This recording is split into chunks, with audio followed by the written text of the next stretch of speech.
Ay nako, may init. Hindi ko malaman kung paano sila nabubuhay rito. At hindi din sila nakapag-aral. Mapagmalaki pa. Nasasalubog na natin ay di man lang nagbibigay-pugay. O kayong mga Indyo, hindi ba ninyo ako nakikilala?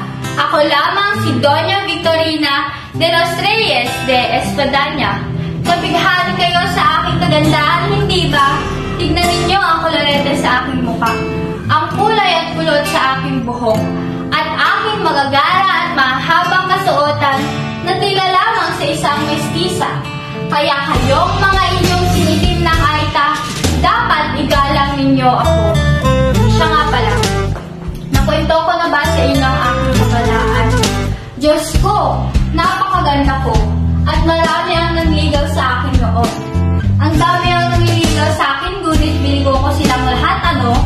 Kasi naman, bakit ako magpapakasal sa isang Indyo?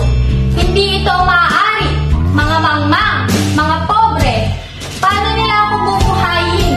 Maliit pa lamang ako'y alam ko na magpapakasal ako sa isang Espanyol.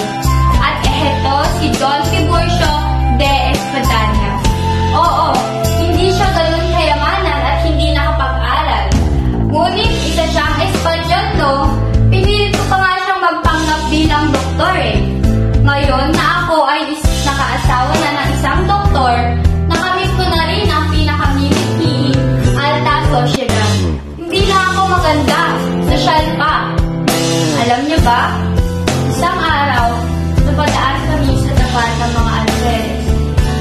At nagkataon na naroon si Doña Consolacion. Abay, bigla ba namang sumingaw